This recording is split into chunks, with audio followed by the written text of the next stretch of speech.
All right, hell yeah, we have our shock back from Cyclinic. This is mother flipping awesome. We are gonna get this bad boy back onto our bike and we're gonna show you the basics on how to do that. So first up, let's get it out and have a look.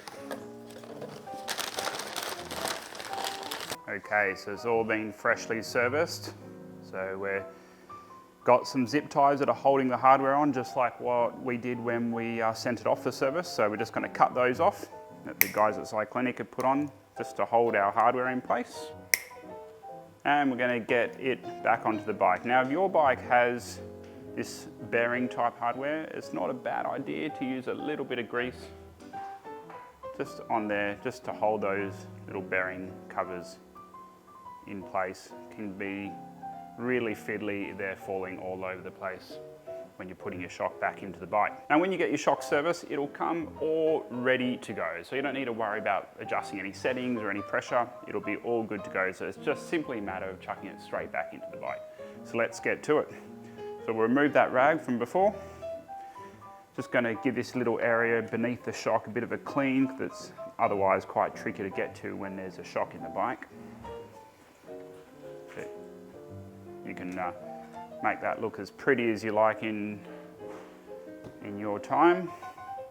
And we're going to slide this shock straight back in to where it was, lining up the bolts so you can look through and see straight through that shock mounting.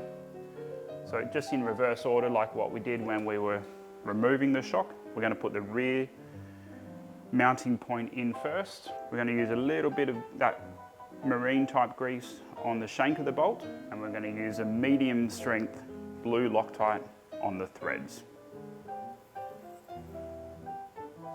So we're going to reinstall the shock into the bike. On this bike here, it's easier to actually put your little chips in first rather than try to fiddle with them after. So we're putting this one back into the high position, same with the other side, and then that should make it nice and easy for us to, and tie it all the way down.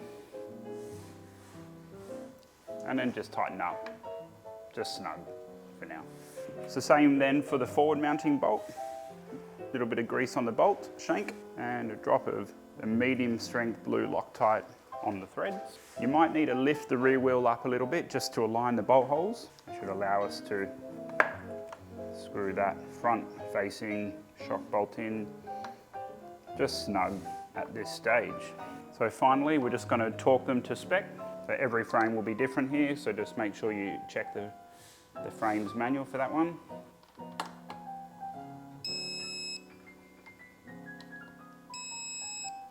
Little wipe down and you're ready to shred.